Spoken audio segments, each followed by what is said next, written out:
Okay, let's unpack this.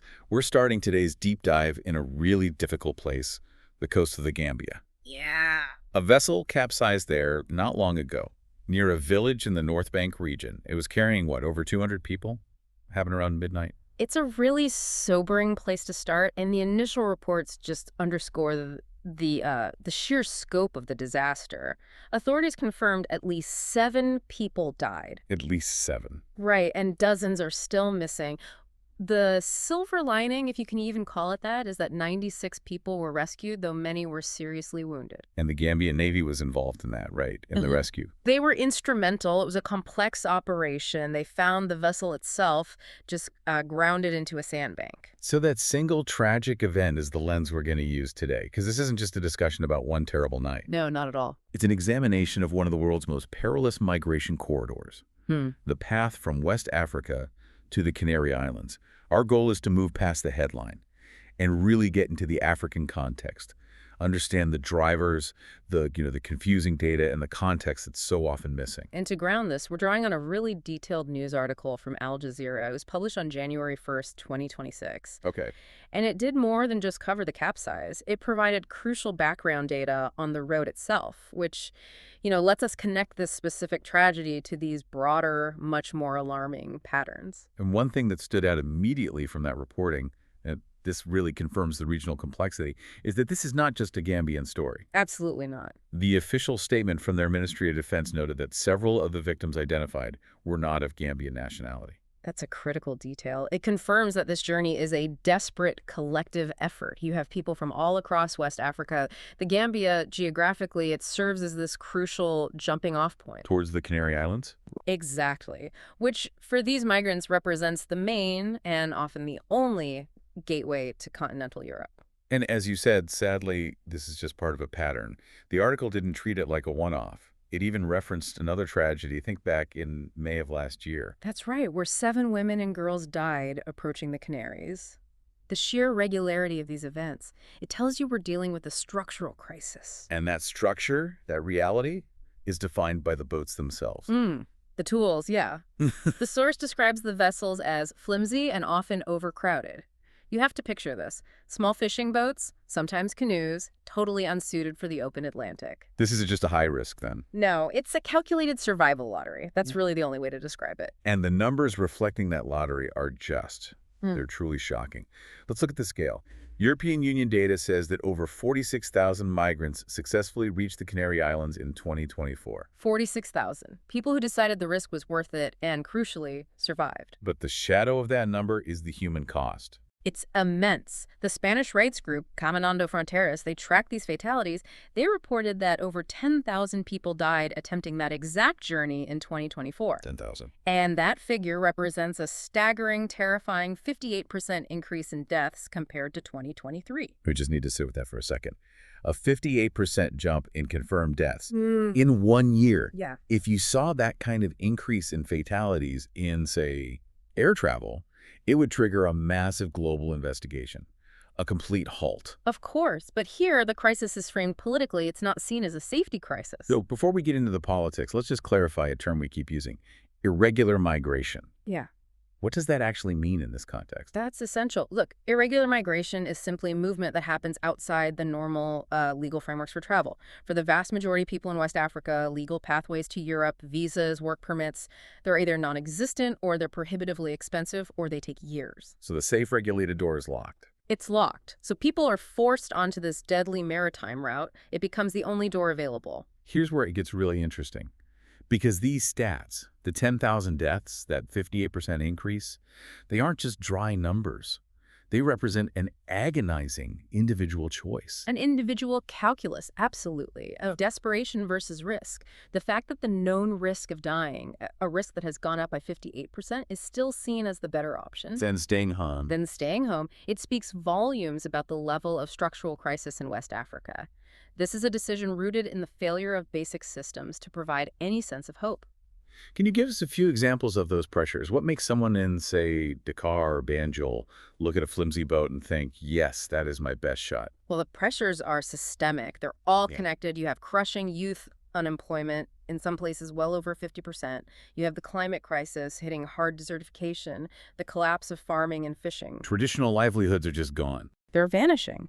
Then you have political instability, corruption draining public funds, so there are no safety nets.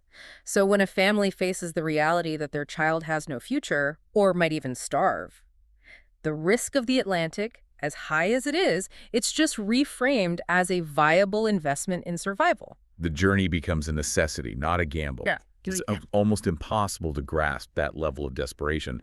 But this is where the story gets really complicated, because different agencies are painting wildly different pictures of what's happening. This is the core of the political story, the conflicting data. On the one hand, you have Caminando Fronteras telling us the route is getting exponentially more lethal.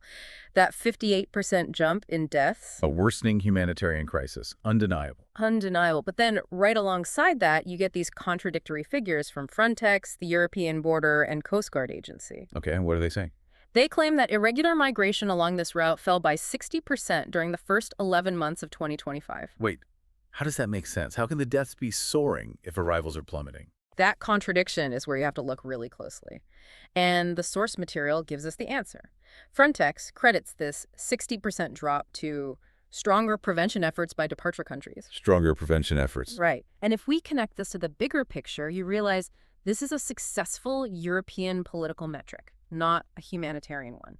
So let's break that down. Who benefits from the narrative that a 60% drop in arrivals means the prevention efforts are working?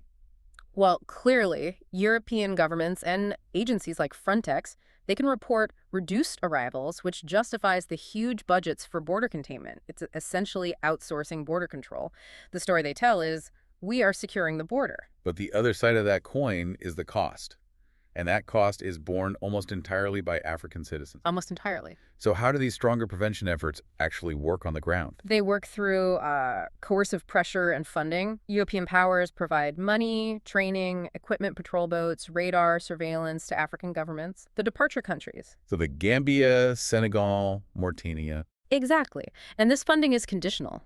In exchange, these African states have to actively patrol their own coasts and stop these boats before they can even leave. They're basically co-opted into being Europe's border guards. And the consequence of that pressure? The consequence is it doesn't stop people from wanting to leave.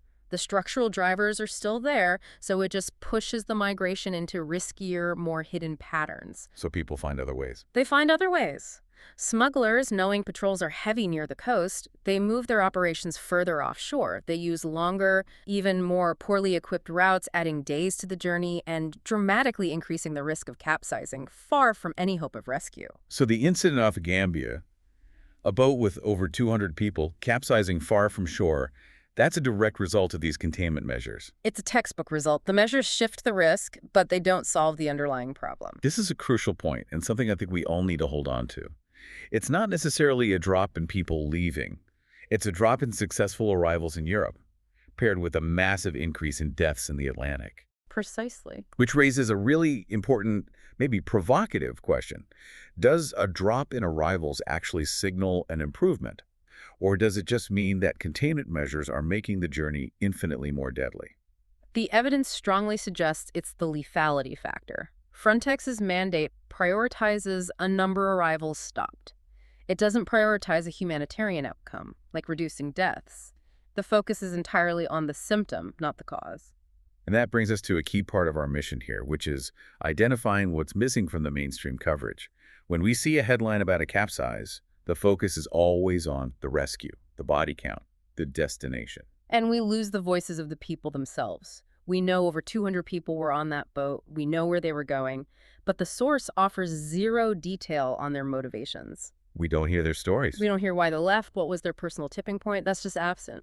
Exactly. The structural factors, the why, are either generalized or left out completely. We don't get analysis of local corruption or the impact of external debt or the political instability that forces a young, educated person to just abandon their country. And the narrative becomes about desperate people doing desperate things instead of rational actors responding to systemic failure. And these gaps matter. They matter because focusing only on border control and rescue, it minimizes African agency. It frames people as passive victims of the sea, not active participants trying to secure a future. Yes. And it overlooks the structural violence of a global system that essentially criminalizes a person's attempt to escape poverty. It treats migration as a policing problem, not as a symptom of profound global inequality. So we've gone from one tragic headline to this complex web of conflicting data and geopolitical power. For you, the listener, trying to make sense of this, we can distill it into a few critical thinking questions. First, I think, is to constantly question the metrics of success. How do the priorities of an agency like Frontex Border Control, how do they differ from the priorities of an African citizen, which is safety and opportunity? That gap defines the entire crisis. Second, we have to connect the dots in the data. What is the link between stronger prevention efforts, that 60% drop in arrivals, and the devastating 58% increase in deaths? Is deterrence just pushing people further out to sea to die? And third, and this is maybe the most crucial thing, how can we report on migration in a way that centers African dignity, not just vulnerability? We have to find the narratives that explain the drive, the hope, the initiative, not just the desperation. So this deep dive began with that horrific capsize. Yeah. We've used it to unpack the data, the coercion, the power structures defining this West African route. And for Africa's future, this is a defining challenge for, I think, two key reasons. First, stability in West Africa is completely linked to addressing these root causes: poverty, climate change, lack of opportunity. You can't just contain the flow. If you don't fix the hole in the bucket, scooping out the water is an endless job. Exactly. And second, the relationship between African states and these external border agencies is going to continue to be a defining geopolitical feature. This pressure to act as Europe's border guards, it has profound implications for sovereignty and security. And it's clearly a regional crisis. Yeah. The fact that non-Gambian nationals were on that boat tells you everything. The drivers push people across West African borders long before they ever see the Atlantic. Which leaves us with a final provocative thought for you to consider. Given that this is a regional crisis, what role must regional African organizations like ECOWAS, for example, play in ensuring safe, legal, and dignified mobility and opportunity within the continent?